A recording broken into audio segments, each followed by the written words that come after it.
parenthèse, je voudrais revenir substantiellement au sens de notre démarche. Ce n'est pas une défiance vis-à-vis de la Cour ou du Conseil.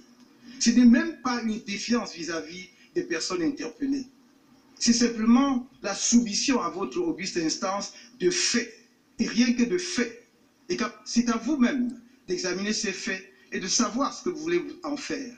Comme on l'a dit tout à l'heure, nous aurions pu ne pas passer par cette phase de la procédure si ceux qui d'entre vous sont concernés par cette procédure de récusation avaient senti, éprouvé la nécessité d'un déport.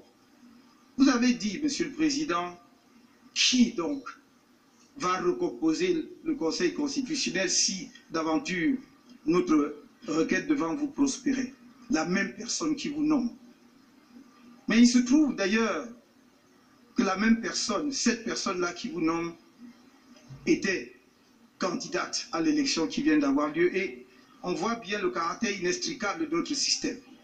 Et si vous ne faites pas l'effort justement qui vous hisse, oh, pas à hauteur des dieux, on aurait voulu, mais quand même un tout petit peu en dessous d'eux, pour dire ici et maintenant ce qui va être la fondation de la démocratie camerounaise dans ses bases juridiques essentielles, en disant, dans ce cas-ci, bien que le président de la République qui nous nomme soit candidat à cette élection présidentielle, nous avons le devoir de contribuer à la stabilité et la paix dans notre pays en rendant la bonne décision dans cette affaire. Ce n'est pas simplement une question de compétence, la base est là. Quand on dit que vous avez la compétence de la compétence, vous avez la compétence de votre propre compétence. Non seulement pour connaître de l'affaire, mais également pour vous prononcer sur toutes les questions qui sont soumises devant vous. Parce que vous êtes la seule juridiction camerounaise qui statue une fois pour toutes. Vos décisions sont sans recours. La Cour suprême est une instance ultime.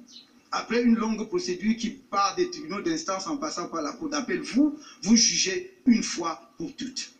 C'est donc à vous, et c'est à votre conscience que je m'en remets, c'est à votre conscience que je fais appel, pour que vous donniez aussi un message puissant aux populations camerounaises qui nous regardent et qui espèrent que ce que nous, hommes politiques, nous n'arrivons pas à faire sur le terrain de la politique, vous allez y mettre bon ordre en disant le droit.